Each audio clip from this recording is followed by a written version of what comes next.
77. Why did up to 19 million die of COVID worldwide? Not all tested and cause of death recorded, but closely estimated by excess death statistics. Because most governments made an incompetent mess of testing, isolation, and vaccination. Nearly 5 years after onset, COVID has moderated and herd immunity is in reach, but billions still suffer from economic malaise. At least the world of nations has learned from their mistakes and is ready to respond fully to the next pandemic, right? Wrong. Avian flu roars through the American dairy cow heartland. It has jumped to humans, and the first death of a man with no known animal exposure has been reported. All governments except an alert Ohio legislature and public health department remain asleep at the wheel, as does world media except my indispensable national public radio. Years ago, Ohio infection control professionals complained to politicians that every time they knocked on farmers' doors asking to test for one dangerous livestock outbreak or another, they were told, "Sure, find big contagion, shut down my operation, kill my animals, and tell the world about it. And I'm dead broke and bankrupted with not a dollar of government compensation for rescuing the world with my own destruction. Ma, hand me the shotgun. Somebody's going down, and it ain't my cow Bessie." So Ohio, unlike any other state or nation, passed a law mandating aggressive testing and isolation for animal outbreaks, necessary aid to cooperating farmers, and strict confidentiality of every local intervention. Now that bird flu is sweeping through livestock in 12 American states, only Ohio ramps up testing and isolation of identified herd infections.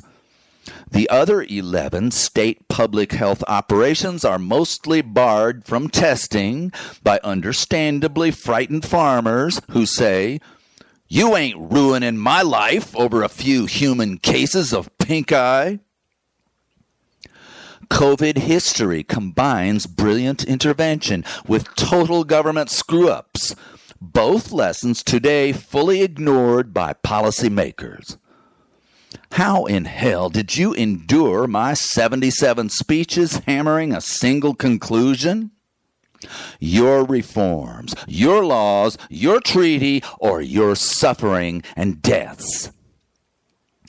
China's Wuhan market imported exotic meats from 100 jungles newly invaded by hunter humans. Probably in a few months, COVID-infected bat meat jumped a suddenly mutated virus to humans. Or possibly the U.S.-funded Wuhan Virology Lab messed with a dangerous enough coronavirus to make it even more deadly, probably to attempt defenses against it before an enemy's biowar attack, or even to make the weapon themselves. We only know that a couple of Chinese lab scientists got sick enough to expose the public at a Wuhan hospital. Numerous leaks outside of deadly lab viruses have happened. Only your treaty will shut down these crazy, dangerous labs. Only your treaty will ban jungle meat to world market pandemic invitation. A frightened, utterly dishonest Chinese government hid Wuhan COVID explosion for the 6 weeks it needed to infect the entire city and jump aboard 100 international airliners. World law must mandate instant hookup of every hospital's dangerous new disease doctor and lab report to World Health authorities with transparent government cooperation, not cover-up. Now, let's laud the Chinese government for its massive and for a long time successful war on COVID. Once it decided in very early 2020 to massively test for and isolate literally millions of cases in several giant cities. New Yorkers beset with rampaging polio before any vaccine rescue figured out the same thing, even if also without fancy lab or home tests. Go home, they told each other. When polio is everywhere, avoid everybody except the few family you must help can't escape. In its first month from China, COVID exploded worldwide. Chinese researchers and its government rushed in February of 2020 to sequence COVID's DNA and share all results with especially the United States. They forgot all animosity towards the superpower political and military enemy because our CDC had the best vaccine creators in history. Indeed, China's vaccine turned out to be no match for the American and German versions. China, however, COVID tested millions per day and isolated cases so totally that parents infected at work were sent to COVID hotels before they could breathe on their own kids. While much of humanity died like flies through 2020, China just kept kicking COVID butt. Contagion control is not rocket science. Test like crazy. Isolate cases like crazy. Manhattan Project the vaccine. For pandemics, wring the formula and patent out of original big pharma, still way too small to world produce.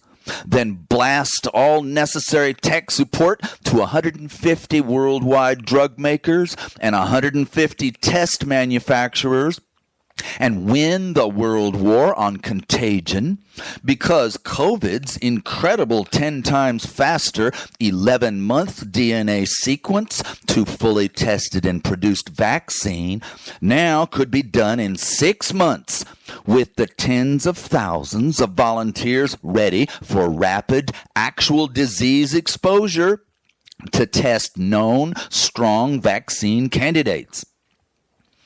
Unfortunately, incompetent governments, not joined in any international contagion attack protocol either, are no better prepared for the next pandemic, which could be in full swing before you hear me.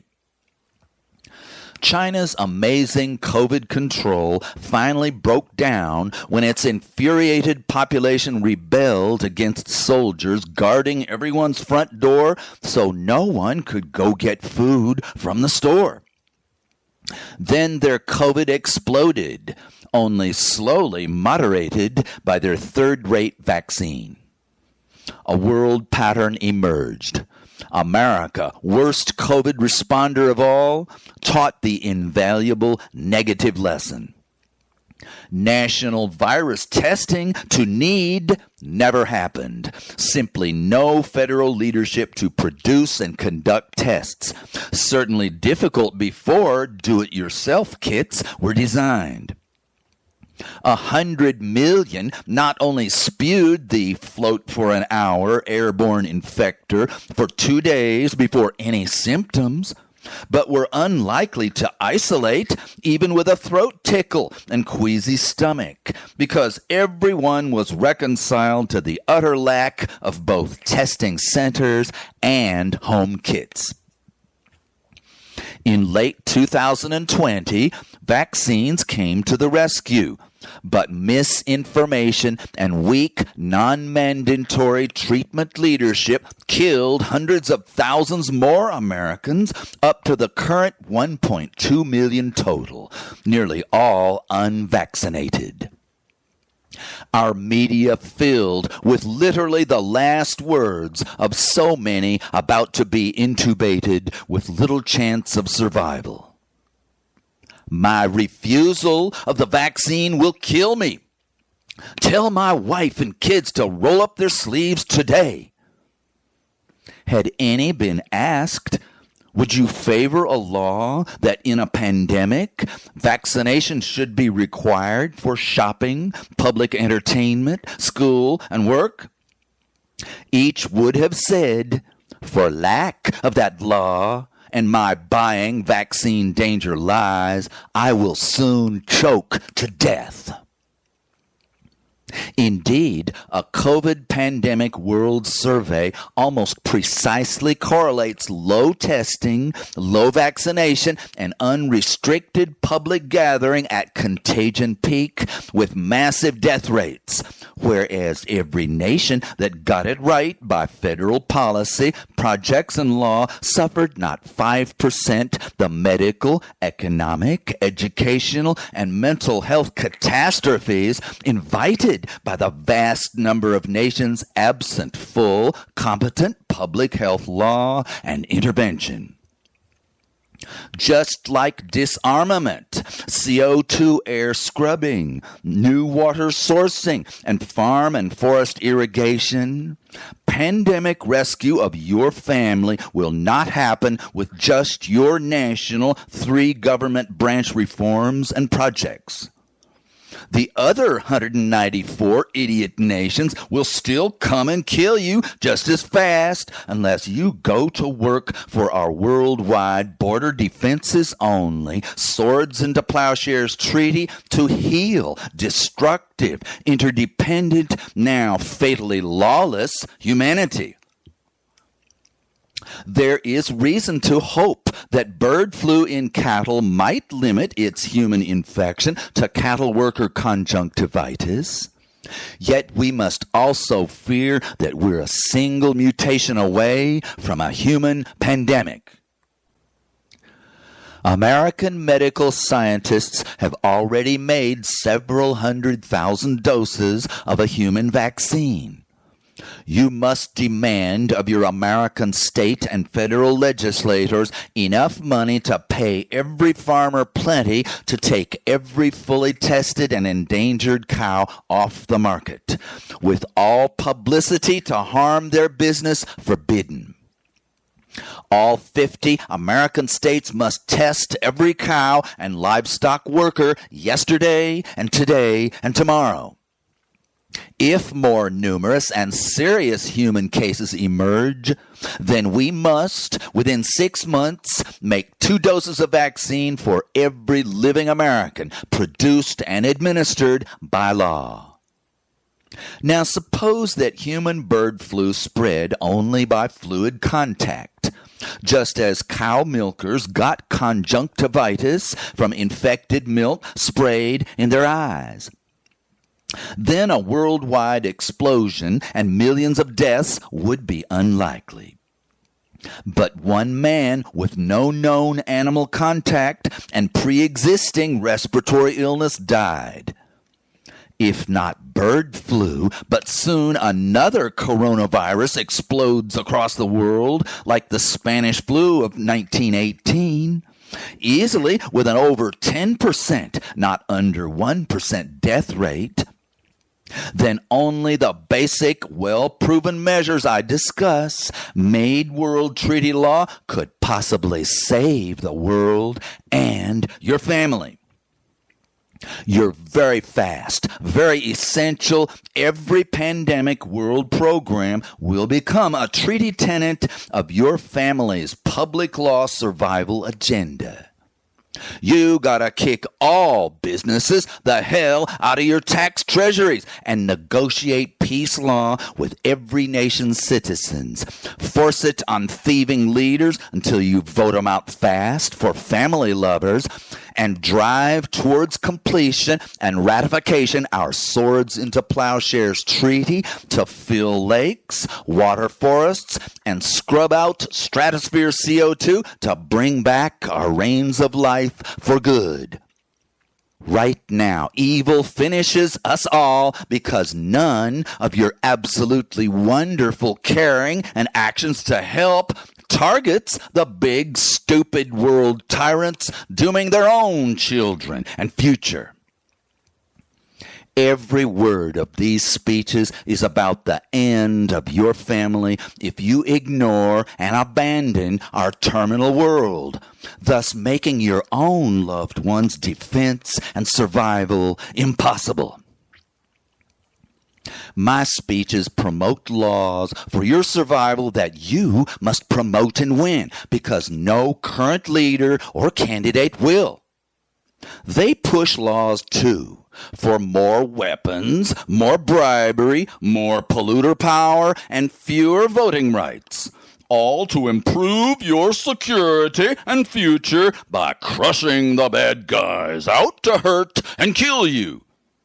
Just one problem: they lie like the big dogs they are. Their laws only boost their power and cronies' power by hurting and soon killing you, along with their stupid selves too.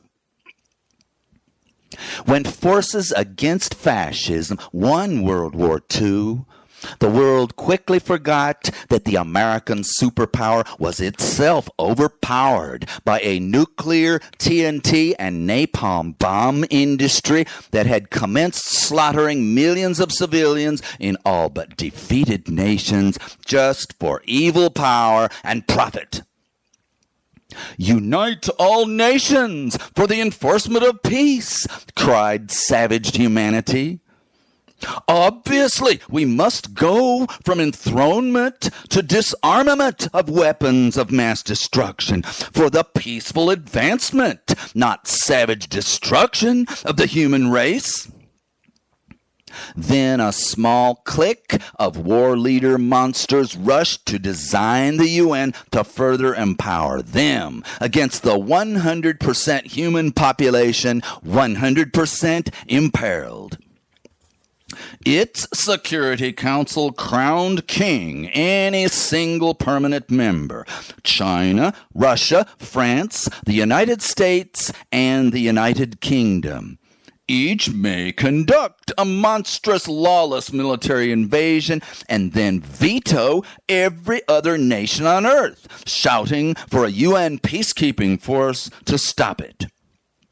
No other substantive, life or death anti-military agenda, such as a 90% General Assembly or Security Council vote to adopt and enforce world demilitarization by conventional and nuclear disarmament, will ever advance past being nipped in the screwed humanity bud by certain big dog assassination. You're in jail, and your guards are the killers. I hope you remember my histories of the same few big shots sabotaging every weapon control negotiation, public relations exercise ever since. Every leader and candidate tells you that better law will save your life.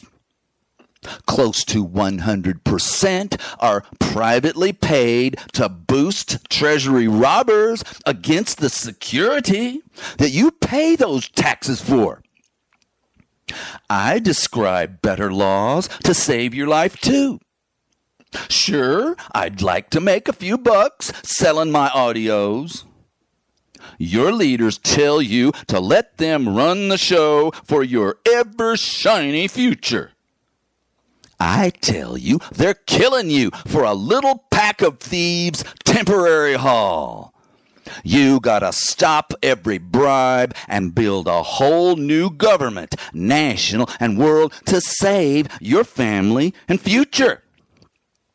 They sway you with catchy, simple, racist, nationalist, one true religion propaganda lies.